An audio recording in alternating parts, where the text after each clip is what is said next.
whenever I feel like I have to push myself to do something, I be about to cry. I really do. I'm a big old crybaby. I saw a TikTok.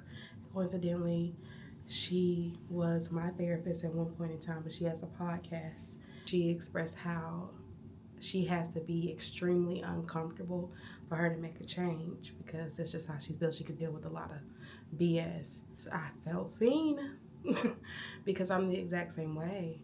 I literally need to be extremely, almost every situation, when it was time for me to leave a job and go to the next job, I literally would stay in a place until I was basically crying my eyes out every single day. And the thing that backed it up and let me know that God had said, yo, it's time for you to move on. The second I put in an application at the very next place, I would get the job almost instantly because it was time for me to go from where I was. So now as an entrepreneur and in life, I've set these big goals. For example, I would love for my company to hit $1 million. My relationship with goal setting is complicated. Let's talk about it. Let me tell you something crazy. I stopped setting goals a while ago.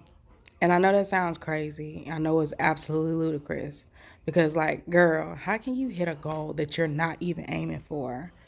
But listen, my logic was as long as I achieve something, I won't be disappointed. But if I don't get the thing that I'm going for, my whole world will be in shambles. I landed in that stream of thought because I take losses so personal. And because I'm so black and white, it's really hard for me to acknowledge the progress that I've made. So for me, it wasn't enough for me to be better than I was yesterday, especially when I looked around and everybody else was achieving the things that I wanted to achieve. Even though my logic isn't sound, it served its purpose. It gave me room to be proud of what I had achieved without focusing on what I didn't. Even though this is a protective measure, the obvious flaw is that I could definitely go harder if I set a goal. Because showing up every week ain't easy, but I do it anyway. And what Will Smith say? I make this look good. Go big or go home, baby. Ooh. Clearly, I set huge goals in business and in my personal life. And if you're watching this, then you're definitely watching me execute one of those big goals right now. In the past, I would set really big goals. The problem with setting really big goals, especially if you're a person that gets overwhelmed, is that you need to definitely break it down into bite-sized pieces, which at the time I was terrible at. And honestly, to this day, I still kind of struggle with. But that left me stressed out, and the stress led to procrastination.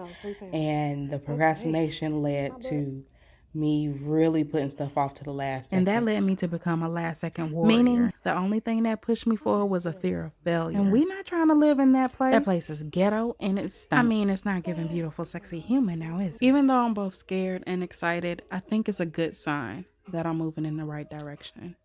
And I love that for me. I mean, that's the only way we're going to get to this meal, right? Speaking of the meal, what practical things did I do this week to get me to it? I set a weekly revenue goal, and that goal is broken down into the different services that equal that revenue goal. For example, 2 VIP content days, 1 VIP strategy client, 2 to 3 monthly retainer clients that are being coached, and maybe some digital product sales. I also continue to adjust my back-end systems in order to have a smooth client experience. But my favorite part was developing a winning tracking system, because even though goals and goal setting is very important, for me, learning how to recognize and then celebrate the things that I'm getting right, both big and small, in my business is very important for me to maintain momentum. And that reminds me, in the comments last week, one of you asked if I had a creative entrepreneur community. And in fact, I do. They're called the Better Than One community, and I would love for you to join. Details are going to be in the description. I'm bringing that up because I release resources like this at least once or twice a month into the Better Than One community. We also get together once or twice a month to co-work and network. But not just that, I've been inviting more community leaders to come and speak so you all can learn from them also. And this month in particular, I have a guest speaker coming to do website audits. I want to see the girlies win and show up properly on and off social media. But there's no pressure for you to join the Better Than One community. There are always free resources available, like the strategy roadmap that I released last week. It's a free downloadable that's going to help you find brand clarity and clarify your messaging so that you can find your people online. Because we all know better messaging equals higher conversions. right? You guys, I promise all of this is in the description. Anywho, if any part of my story resonated with you, of course, let me know down inside the caption. I love seeing what y'all have to say. Don't forget to like this post and share it with someone you think will resonate with it also. Anyway, peep the. Yeah, because you're beautiful, you're sexy, and you're human. That's enough. Let's go.